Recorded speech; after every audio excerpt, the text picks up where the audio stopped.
Tiningnan ng pinuno si younger brother Ya at sumagot na sa oras na ito sila ay lubos na nagpapasalamat sa kanya. At humingi siya ng tawad dahil bago yun inisip niya na ang kanyang mga kakayahan ay nasira at siya ay wasak at hindi inaasahan na siya ay makakalusot sa stage ng ninunong kaluluwa. Ngunit biglang lumapit ang isang babae sa kanila at nagtanong kung anong kalokohan. Hayaan silang tingnan si maliit na kapatid na Ya.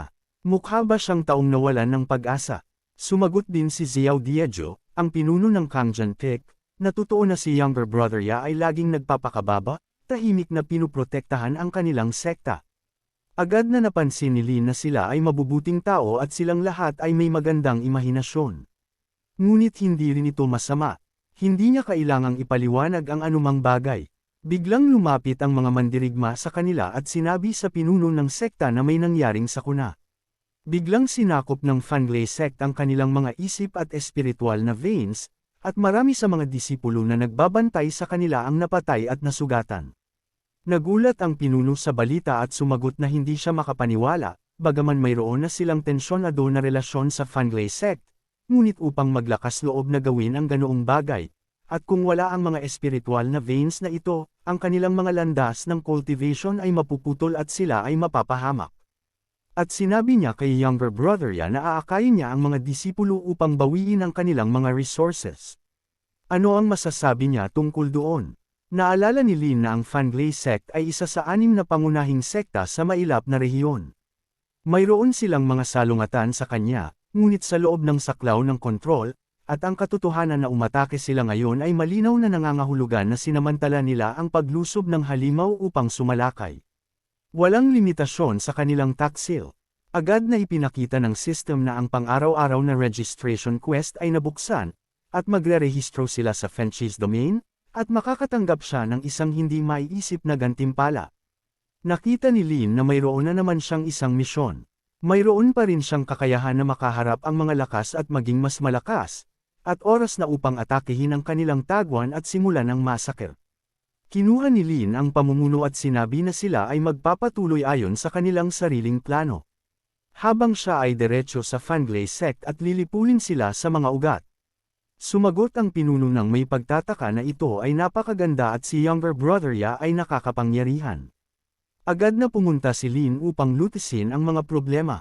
Nagtanong ang pinuno kung gaano karaming taon na ang lumipas mula nang naging ganoon siya kalakas. Sumagot si Jay sa pinuno ng sekta na hindi sila naging partikular na malakas.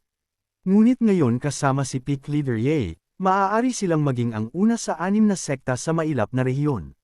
Sa oras na ito sa Fanglei sect, sinabi ng isa sa mga lalaki na hindi niya inaasahan na ang lahat ay magiging ganoon kaganda. At pagkatapos akit, ang halimaw na iyon sa Sua Antizang, naghintay sila para sa tamang sandali upang makuha ang lahat ng kanilang espiritual na veins. Ngunit sumagot ang kapatid na sa paraang ito, malapit na silang maging pinuno ng sekta ng buong mailap na rehiyon. Ngunit hindi ba aatakihin din sila ng halimaw na iyon? Nagtanong ang pangatlong kapatid sa pangalawa.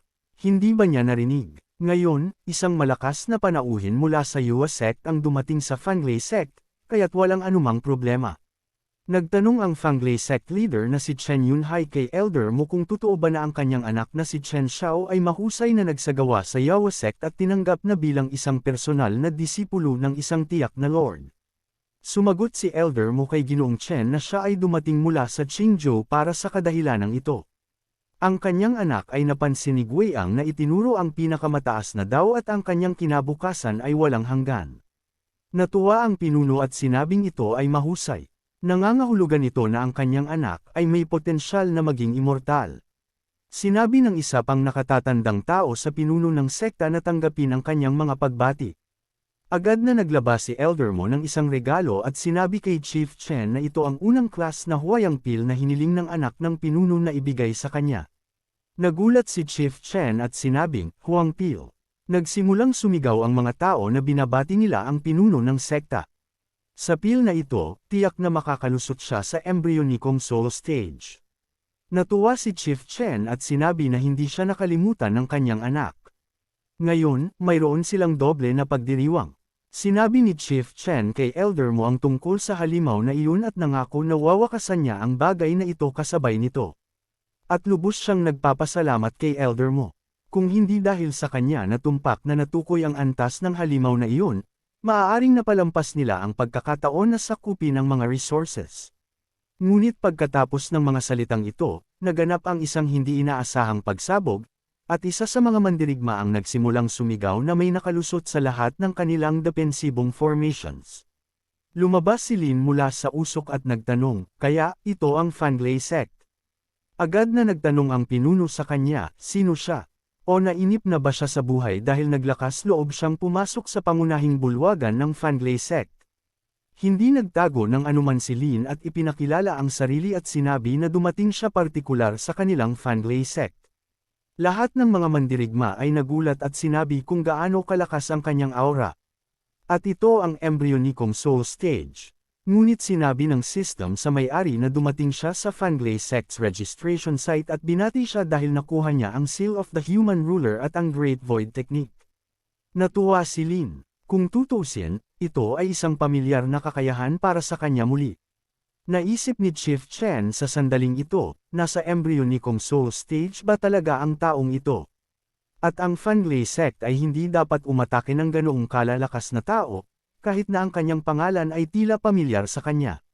Nagtanong si Chief Chen sa iginagalang days. Ano ang dahilan ng kanyang pagbisita sa kanilang Fangley Sect? Tinanong siya ni Lin bilang ganti, naglalaro ba sila ng mga tanga? Hindi ba nila narinig ang tungkol sa kanya?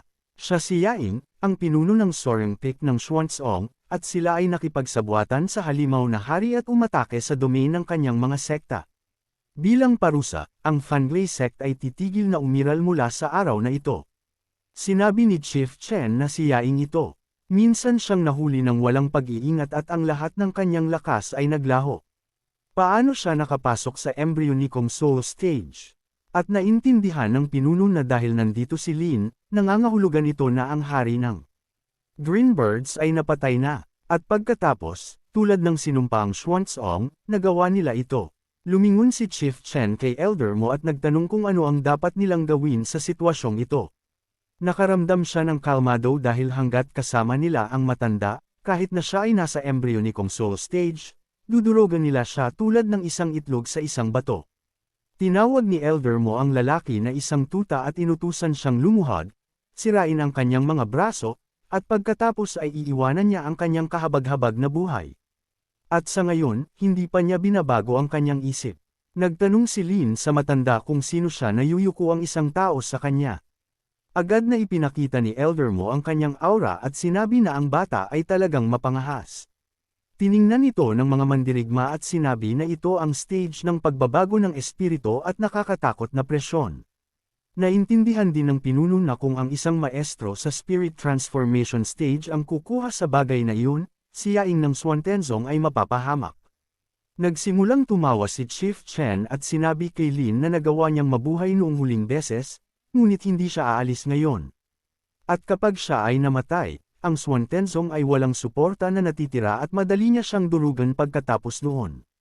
At ngayon hayaan siyang mabilis na lumuhod at magsimulang magmakaawa para sa awa, at marahil ay iiwanan ni elder mo ang kanyang buong katawan.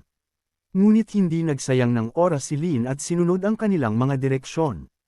Nagpasya siyang ipakita kung ano ang kaya niyang gawin. Ngunit nakita ni elder mo na siya ay nagiging isang espiritu at sumang-ayon. Kasabay nito, sa espiritual na vein ng Xuanzong, nakipaglaban ang pinuno at ang kanyang koponan sa mga kaaway at tinapos ang halos lahat sa kanila. Nagtanong ang pinuno, ikaw sect elder sa Fangley Sect. Nagsimulang tumawa ang kaaway at sinagot siya, ano ang inisip niya? Kung wala ang proteksyon ng Yawa Sect, maglakas loob ba silang hayagang sakupin ang kanilang Xuantianzong kasama ang halimaw na ito?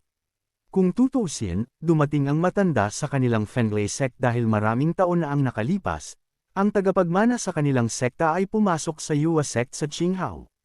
Dahil sa kanyang natatanging talento, nakakuha siya ng maraming atensyon. Kahit na alam niya kung paano nila hinarap ang halimaw na iyon, pinapayuhan niya silang huminto. Baka payagan silang manatiling buhay at maglingkod sa Fangley Sect. Ngunit hindi na nakipag-usap ang pinuno sa kanya ng mas malayo at pinutol ang kanyang ulo, na sinasabing walang oras. Kailangan nating madali ang pumunta sa Fangley Sect at iligtas ang pinuno ng Xuanzong. Nagtanong si Sue nang may pagtataka, kaya ba niya Junling na labanan ang Yuho sect? Sumagot si Che na imposible. Ang mga matatanda ng Yuho sect ay nasa stage ng pagbabago ng espiritu. Kung ikukumpara sa kanila, ang kanilang embryonikong kaluluwa ay maaaring ituring na isang lamok. At kung kinakailangan, ibibigay niya ang kanyang buhay upang ang Yuho sect ay iwanan si Peakmaster Ye na buhay. Kung tutuusin, siya ang kanilang pag-asa. Sa sandaling ito, sa pangunahing bulwagan ng Fang sect, nagsimulang tumawa si Ling sa kanilang mga salita. Sinabi ng pinuno ni Chen sa kanya na siya ay nasa bingit ng kamatayan, at gayon pa man ay tumatawa siya. At ang lalaking ito ay tila napalumpo na sa takot sa harap ni Elder Mo, na nakarating sa spirit transformation stage. Sa kanyang kaawa-awang mga kakayahan, hindi man lang siya karapat-dapat na isuot ang sapatos ni Elder Moss. Sinabi ni Elder Mo sa kanya na siya ay isang maliit na cultivator mula sa isang mailap na rehiyon, at naglakas loob pa rin siyang maging walang galang sa harap niya. Ang kanyang Jantian Zhang ay hindi mas malaki kaysa sa isang antle. At para sa Yawa sect, siya ay isang maliit na dumi lamang na madaling panasan, at siya ay isang total na non-entity, hindi karapat-dapat sa atensyon. At dahil galit na siya, kahit na lumuhad siya upang mag-apologize, sisirain pa rin niya ang kanilang Xuanzong sect. Hindi natakot si Lin ng anuman sa sandaling ito at sinabi sa matanda na simulan na at huwag magsayang ng oras. At saka, ang pagbabago ng espiritu ay kalokohan lang. Kung siya ay ganoon kakul, hamanin niya siya sa isang labanan.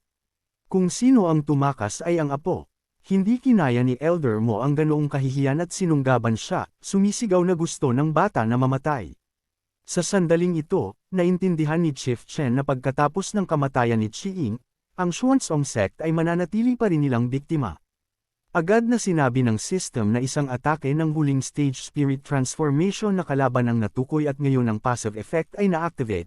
Ang paghahanap ng kapangyarihan ay nagiging mas malakas at ang cultivation sa rurok ng spirit transformation stage ay nakuha. Ginamit ni Lin ang kanyang mga bagong teknik laban sa matanda at nagtanong, lahat ba ng pagbabago ng espiritu ay si Elder Mo? Nagulat si Elder Mo sa kanyang nakita at nakita na ang kanyang atake ay walang magagawa at lumalabas na ang bata ay nasa spirit transformation stage din. Nagsimulang sumigaw si Chief Chen at nagtanong, paano ito posible? Ang ilang kaawa-awang Xuanzong at bigla ay mayroon silang ganoong maestro. Sinabi ni Elder Mo na ito ay hindi kapani-pani walang tuso. Itinago nila ang lahat ng ito.